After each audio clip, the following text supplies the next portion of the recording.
The last thing any author wants to hear is that someone picked up their book and couldn't make it past the first chapter.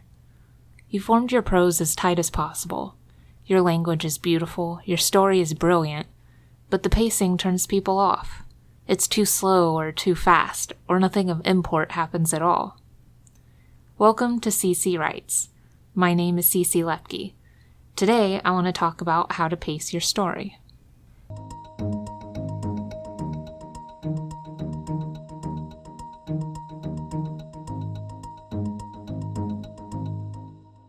At some time or another, every author is a perpetrator of the war crime that is bad pacing.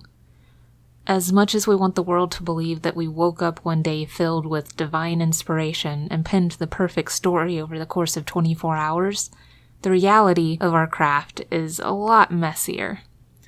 We have to practice and experiment and constantly learn, or else our work suffers.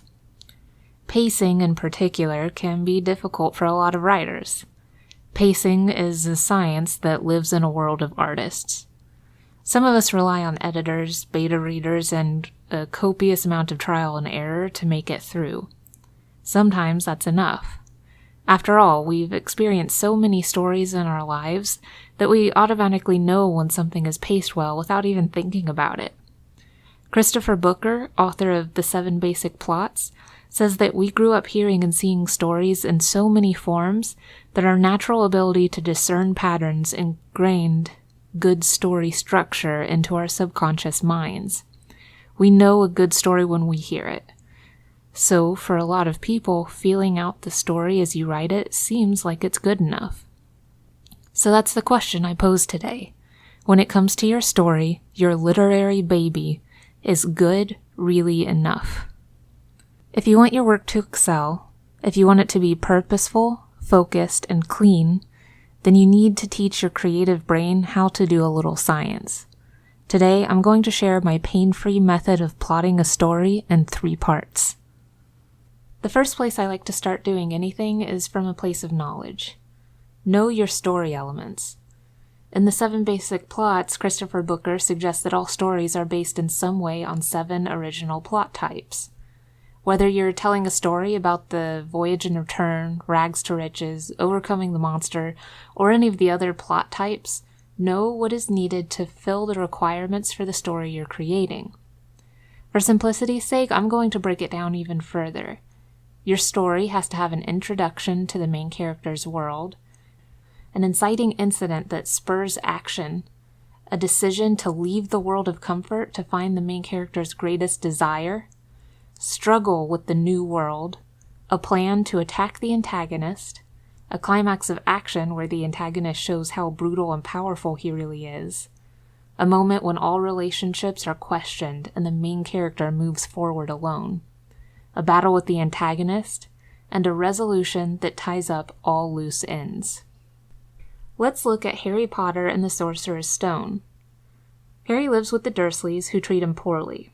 This introduces the world. He gets a letter delivered by an owl that his uncle won't let him read, also known as an inciting incident. After running away from the owls delivering the letters, a giant man comes to deliver the letter personally and tell Harry his parents were wizards, and he's a wizard too. Harry decides to follow the giant into this new world of magic, the pursuit of his greatest desire, to leave the Dursleys and forge a connection between himself and the parents he lost. Point by point, Harry Potter follows this basic plot structure perfectly.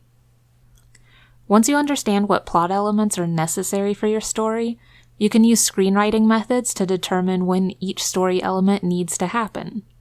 The reason I suggest screenwriting methods is that it's structured in a way that keeps the story moving forward with key elements that have to occur at specific times.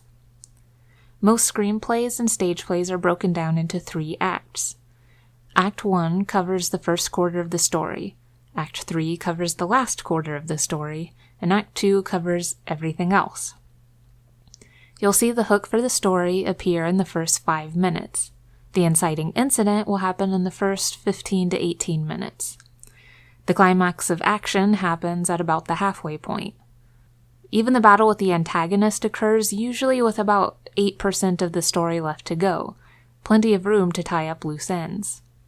A nice resource to look into screenplay structure more thoroughly is Robert McKee's Story, Structure, Style, Substance, and the Principles of Screenwriting. Let's look at Tucker and Dale vs. Evil. At 3 minutes and 54 seconds into the movie, the creepy rednecks the college kids fear are revealed to be nice guys who are on vacation. This is the hook. At 17 minutes, a college girl falls into the lake and is saved by the rednecks, but her friends think the rednecks hurt her and will come after them. That's the inciting incident. At 43 minutes, exactly halfway through the story, the police officer is accidentally killed, ruining the rednecks' hope of clarifying the misunderstanding and spurring the college kids to attack the rednecks. That's the climax of action. Try it with your favorite movie and you'll see what I mean. The last step is to decide how long your story needs to be and use that word count to guide how much you write in each section. Depending on your audience and your type of story, your target word count may change. Children's stories are usually 1,000 or 2,000 words. Short stories are normally between 2,000 and 12,000. Novellas range from 12,000 to 20,000 words. Middle grade fiction is normally between 20,000 and 40,000. Young adult fiction is about 40,000 to 60,000, and adult fiction is about 60,000 to 100,000 words. This is just a loose guideline. There are plenty of stories that are well outside of these general numbers, but it does help give an idea of how much you should aim for. Just figure out how far into the story each element should happen, and set a word count to reach that section. I break my story down into percentages to make this part scalable and a lot easier to figure out. Let me show you. My story is 50,000 words. For novels, it's better to keep the hook in the first 5 pages. The inciting incident should be at about the 15% mark, or 7,500 words into the story. The decision to leave the world the main character knows is at 25%, or 12,500. The climax of action happens at 25,000 words, halfway through. My main character goes off on her own to face the antagonist at 75% of the way through the story, 37,500 words. The antagonist is defeated at 46,000 words, 92% through the story. The resolution happens in the last 4,000 words. As a warning against simply skipping over sections, I once read a book where the writer skipped over necessary plot elements or rushed through them. Reading the book felt anxiety-inducing because the pace of the story jumped from one action sequence to the next with no rest. The anti-climaxes of your story, those moments of peace and rest before moving on to the next part, is critical to the success of your story. Life isn't all about action. Sometimes it's about the simple moments of joy and peace we find in the midst of chaos.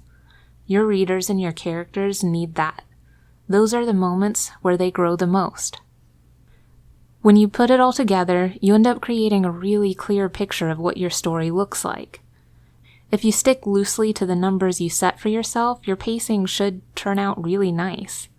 This is also a great way to figure out if you haven't plotted enough. When you're writing, if one section feels like nothing is happening, or you're stretching to put in enough information, you probably didn't prepare enough. Go back to your plot and figure out what you're missing. Sometimes you might need to add more characters, or it could just be that you were tired one day and didn't put in enough description. This plot structure is meant to provide a framework, but it's designed to be tweaked as much as you need to make the story fit your voice and your writing preferences. So don't feel bogged down by it. Use it, change it, and write great stories. Thank you for watching CC Writes. If you enjoyed this video, then please don't forget to like and subscribe, and also hit the bell so you can get notified when new videos come out. If you have any specific writing topics you'd like me to cover, go ahead and leave a comment below, and I'll go over as many subjects as I can. And if you want more content from me, then you can also find me on Twitter and Instagram at cclepkewrites. My books are also available through Amazon.com. You can find them easily just by searching CC Lepke. Thanks again for watching, and have a good week!